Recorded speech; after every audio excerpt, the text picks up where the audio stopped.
Hey, good morning, and I'm certainly happy to join you here virtually this morning as I am on the road returning from a motorcycle trip up in Kentucky. And so, really happy that you're with us this morning and that I'm able to be with you through once again the miracle of modern technology. Now, you know, technology wouldn't be what it was if it weren't for the great minds of the country. And one of the organizations that kind of bolsters those great minds that we have in our country is an organization called Mensa. And several years ago there was a Mensa convention going on in San Francisco. And of course, whether you know it or not, Mensa is an organization where the members have to have an IQ of at least 140 or higher to be considered for Mensa. And so anyway, they're having a convention, and several of them were out to lunch in a local cafe there in San Francisco. And while they were dining there at the table, one of them noted that there was pepper in the Saltshaker and there was salt in the pepper shaker. Now, this troubled these great minds greatly, and so they started to wonder how they could swap the contents from the pepper shaker into the salt shaker and from the salt shaker into the pepper shaker by using just the implements that were there in front of them on the table, just what they had on hand. And so, this was clearly a job for the great minds of the country. And so they sat and they pondered and they presented things to one another there at the table, and they finally came up with a solution that involved a napkin, a straw, and an empty saucer and some silverware. And so they called the waitress over to the table. They were very, very excited about this whole thing. They were convinced that they were going to dazzle this waitress with the solution that they had come up with, this real Rube Goldberg method of changing over the salt and the pepper. And they said, "Ma'am, we couldn't help but notice that there was salt in the pepper shaker and there was pepper in the salt shaker." And the waitress went, "Oh, sorry about that." And she reached down, she unscrewed the caps, and she flipped the caps over, screwed them back on, and looked at them and said, "Is that going to be one check or separate?" So I guess Mensa members may have gotten a dose of common sense that day from a cafe waitress. So I want to talk about salt shakers a little bit this morning. Jesus describes his followers as the salt of the earth. You might remember that's in Matthew chapter 5, verse 13. And he does that kind of as part of the Sermon on the Mount.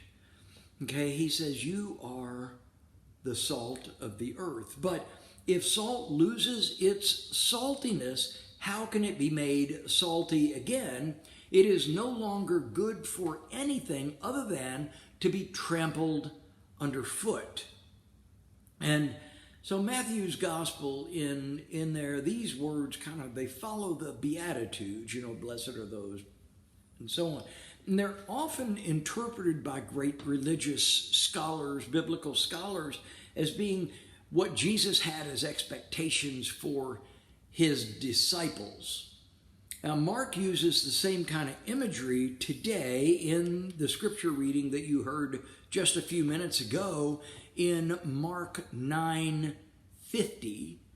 He says, "Salt is good, but if it loses its saltiness, how can it be made salty again?" Now, my favorite biblical scholar, William Barclay, he interprets Jesus' words like this. He says, when a thing loses its essential quality and it fails to perform its essential duty, that it is fit for nothing other than to be thrown away. Well, in those days, and this is our number one point found in your bulletin, in those days, salt really was a valuable commodity. Salt was valuable for two different reasons. I faked you out with that one, Tab. I put valuable in there twice. See if you got that. But anyway, salt was valuable for two different reasons. One, as a preservative for food, and second, to enhance the flavor of food. Now, we all know, I know folks like me know how essential salt is for enhancing the flavor of food. I mean, let's face it, some of our most popular foods really are brought out, the flavor's really brought out by salt. Do you know that back in 1853, there was a New York chef who accidentally invented a popular new dish? The chef's name, by the way, is George Crumb. There was this annoying patron. Nobody's ever had an annoying patron in a restaurant, but there was this annoying patron who kept sending his French fries back to the kitchen because he said the potatoes were soggy. And so the chef, with an idea that he was going to kind of teach the customer a lesson, he took French fries, which were much fatter than the McDonald's version, but he took those fries and he sliced them really, really, really thin, and then he fried them in oil. And then when he took them out of the oil, he doused them with salt. I mean, all kinds of salt. And guess what happened? The customer loved them, and potato chips were born. Yes, indeed. Now, what would a potato chip taste like without salt? I mean, I've picked up the low salt potato chips and gone, this isn't worth eating, right? Well, what about French fries with no salt? I mean, when they back off the salt, this boy's not happy. I like my salt. Popcorn. How about popcorn with no salt? That's just stupid, right? And there are so many, many other foods that salt just really enhances the flavor. Now, obviously, we can overdo it with salt. Our doctors will tell us to be careful with that. But I'll tell you what, I know no one who has voluntarily gone on a, I'm going to give up salt kind of diet. No. And if they tell you that, they're lying, right? Anyway, when Jesus said, and by the way, this is number 2 found in your bulletin, when Jesus said that we are the salt of the earth, maybe, just maybe, Jesus was saying that we should bring flavor to life, just like he brought flavor to life. You know, years ago, there was a woman who wrote to Ann Landers. Remember Ann Landers? Yeah. This woman's name was Marge, and she wrote Ann Landers with a complaint. And what she did was she said in the letter, she said, I'm 44 years old. My husband is the same age. By the way, he's a swell guy. She said, we get along okay. There's no drinking, no gambling, no skirt chasing. He has a good job and our home is already paid for. At 44 years old, that's an admirable thing to say. She said, our children are healthy and relatively normal. They do well in school. And the 3 older ones, I don't know how many she had, but the 3 older ones who are teenagers have never caused any trouble. And then she says, so why am I writing? Well, because my life is blah. It's missing something. It's like stew without salt. I feel a certain emptiness. I don't know how she signed that letter, but can anybody identify with that complaint? Can anybody identify with feeling that emptiness in their life? I mean, I think we have a lot of that in our society today.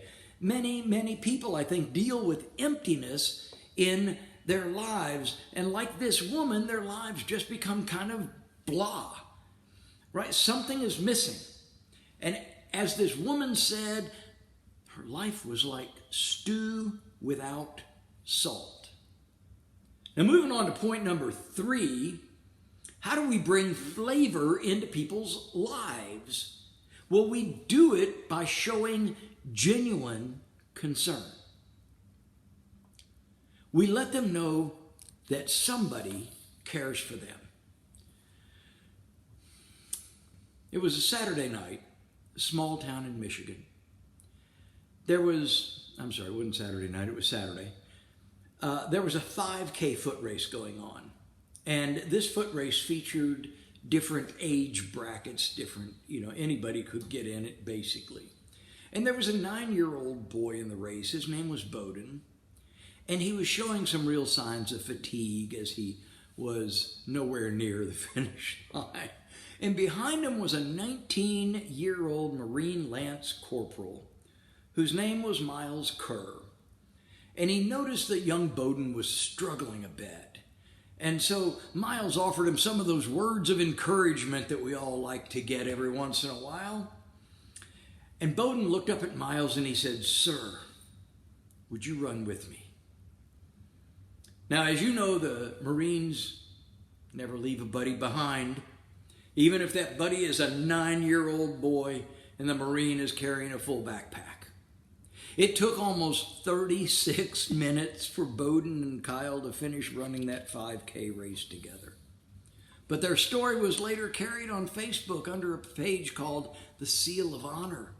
And in it, they wrote these words. They said, "By his unwavering commitment to help those in need, through his ability to inspire others, by his unequivocal level of motivation, Lance Corporal Miles Kerr reflected great credit upon himself and was keeping in the highest traditions of the United States Marine Corps." I would love to think that the followers of Jesus Christ would be as kind and as helpful to anyone who is struggling as that young Marine was.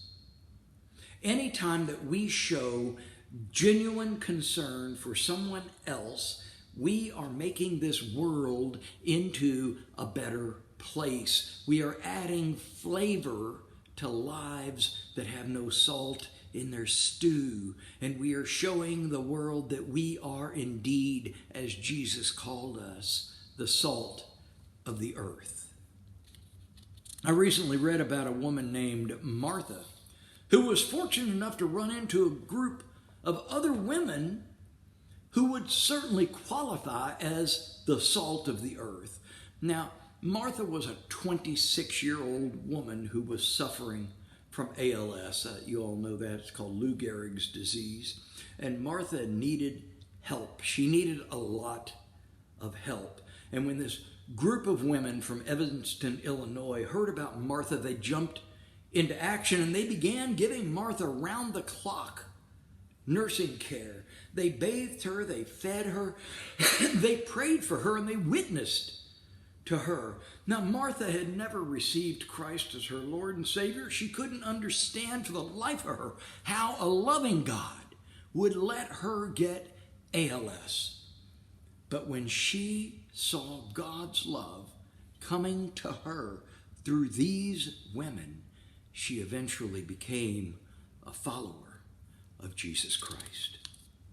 Now, don't you imagine that there was rejoicing in heaven when these women jumped in to help Martha? Jesus said that his followers were the salt of the earth. I think that is one of the highest compliments that we could ever receive. You are the salt of the earth. We are bringing flavor into the lives of everyone around us by our genuine concern for other people. That's kind of the first thing that salt does. That's what we talked about in those two things that salt does. It brings flavor to food. Now, traditionally, however, salt has also played an even more important role in the lives of human beings. You understand that for many, many generations, it was also used as a preservative, and the only, honestly, real preservative that humanity had for food. Right? Before the miracle of modern refrigeration, and if you don't think that modern refrigeration is a miracle, let your refrigerator break down one day and see how you panic. Right? But before refrigeration, people were quite limited as to the foods that they could really enjoy because they were limited in how long that food would last. And it was very difficult to preserve food, particularly meat. You know, you go out there and kill a woolly mammoth, you got to be able to keep him for a while. Right? And so they did that by using salt. In his book titled, oddly enough, Salt for Society, Philip Keller recounts an experience that he had as a young man in East Africa. His family lived right at the equator. The equator, we know here in Florida, we're closer to it, and we know that it's pretty darned hot. And at the equator, it's even hotter, very tropical conditions. And there's no refrigeration available for the first 18 years of his life. And as a result, his family had no way of preserving meat or fish or fruit or vegetables or anything else. And so, like the generations before them, they used salt to preserve their food. Now, meat, of course, would decay rather rapidly under the hot conditions of the equator, and salt was the only way that you could slow down such a process.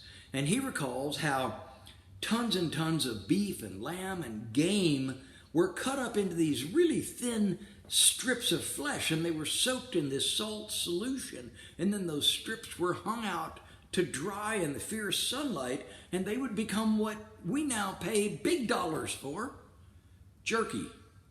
Yep. And he said he would take that jerky with him when he went hunting, and he said it, not only was it lightweight, but it became a very nutritious meal for the young hunter. And salt both preserved the food in that intense heat, and it offered great strength to the young hunter when he consumed it. Jerky also, by the way, since I'm coming back on a motorcycle trip today, jerky also is something that motorcyclists carry with them today for a quick snack while they're coming down the road. But it's always been this way. Salt was so valuable that the Roman soldiers in the Roman Empire received salt as part of their pay. It was part of their, by the way, salt as part of your pay is actually where the root word for the word salary comes from in the English language. A little bit that you didn't know this morning. But salt has been considered extremely valuable even as late as the Civil War in our own country. During the Civil War, General Sherman of the Union Army charged one of his captains with aiding the enemy for letting the rebels acquire salt. And the statement was, without salt, they cannot make bacon, and they cannot salt their beef. Salt is eminently contraband, Sherman insisted, because of its use in curing meat, without which the armies cannot subsist.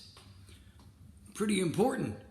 Charged almost with treason because he allowed the enemy Confederates to get salt. And I'm telling you, a Southerner without bacon, not a good thing. Look, we simply can't overemphasize the importance that salt was in earlier societies, including our own nation. The question is, how do we as followers of Jesus Christ serve as a preservative in our time? And here's one answer. Check your bulletin for this one. Are we not those who have been entrusted with the task of preserving for future generations the good news of Jesus Christ, the good news of the gospel? Isn't that essentially the task of the people of Christ, to be witnesses to his presence in the world?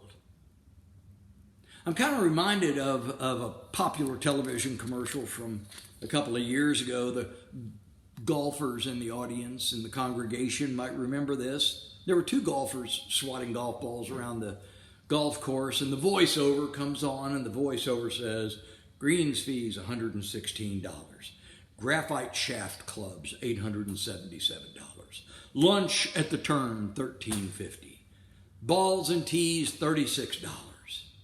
And then here comes the clincher.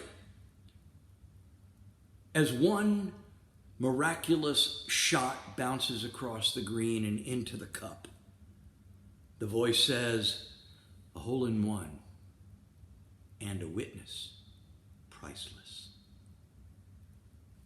All right. There are some things, of course, that money can't buy. And for everything else, there's MasterCard. Right? Well, if I ever hit a hole in one, there is one thing that I would certainly wish I had, and that is a witness. Otherwise, nobody would believe it, right? You got to have a witness. What Jesus wants are witnesses. He wants people who will witness to this generation that walks the earth today that Jesus Christ is alive and at work in the world. Witnesses. People who will testify to the difference His presence has made in their lives. People who, because of their credibility, will make it possible to preserve the teachings of Jesus Christ for later generations. We each need to ask the question whether our lives as we live them today would convince people that Jesus Christ is alive and He has made a difference in our lives. We are the witnesses to the Lord.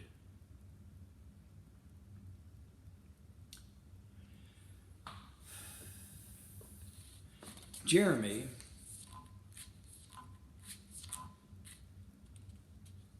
Collins tells his story. It had been a trying week at the office. He has an organization that he heads up that's called Love and Action. And it was 5 o'clock on a Friday afternoon, and he was looking forward to the weekend that was coming up and spending Friday evening with some friends, doing a little happy hour and then dinner following. And just as he was ready to leave the office, the phone rang. Jeremy, it's Jimmy, he heard the voice say. Jimmy suffered from severe AIDS-related illness and was one of their regular clients. And Jimmy said, I'm really sick. I've got a fever. Can you please help me? He tried not to show his anger when he arrived, but Jeremy couldn't hide it well. He had worked about a 60-hour week that week, and he really didn't want to hear about Jimmy and Jimmy's problems. Even people who do good all the time have a limit and can sometimes suffer from what's called compassion fatigue. But Jeremy promised to be right over, and he walked into the room, and as he did, he could smell the vomit. Jimmy was sitting there on the sofa, shivering in distress. Jeremy wiped his forehead. He got a bucket of soapy water. He started cleaning up the mess. He managed to maintain a facade of concern, even though inside he was not happy for being there. Jimmy's friend Russ, who also had AIDS, came down the stairs at that point, and the smell of vomit made Russ sick, and he lost it too.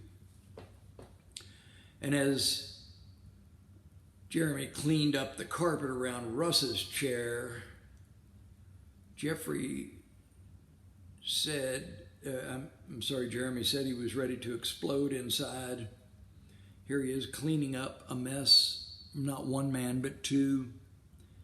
And suddenly Russ stared at him, and Russ said, I understand. I finally understand. And Jimmy looked over at him and he said, what, Russ? And he said, I understand who Jesus is. He's like Jeremy. And Jeremy began to weep. He hugged Russ and then he prayed with him. And that night, Russ and Jimmy both gave their lives to Christ. couple of years ago, there was a popular Christian book that came out. It was titled Out of the Saltshaker and Into the World. And then it was subtitled Evangelism as a Way of Life.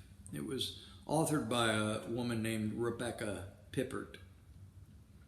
And she says, "Salt is good," said Jesus. "But if it loses its saltiness, how can it be made salty again?"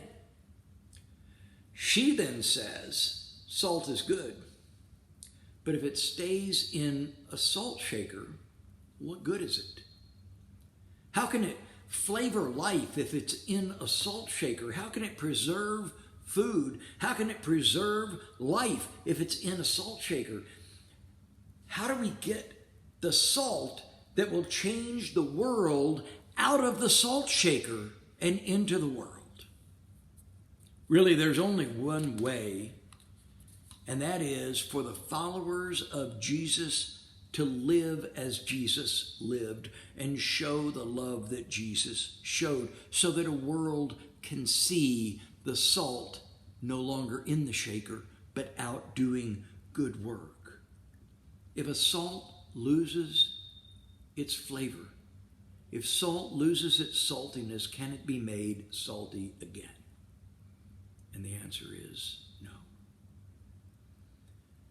But there is one way for us to receive the flavor, and that is for each of us to draw closer to Him so that His love will radiate through us and that others will see that the salt of the earth that we are is only possible through the relationship that we have with Him. May you have a blessed week, and let's leave this place today and get the salt out of the shaker.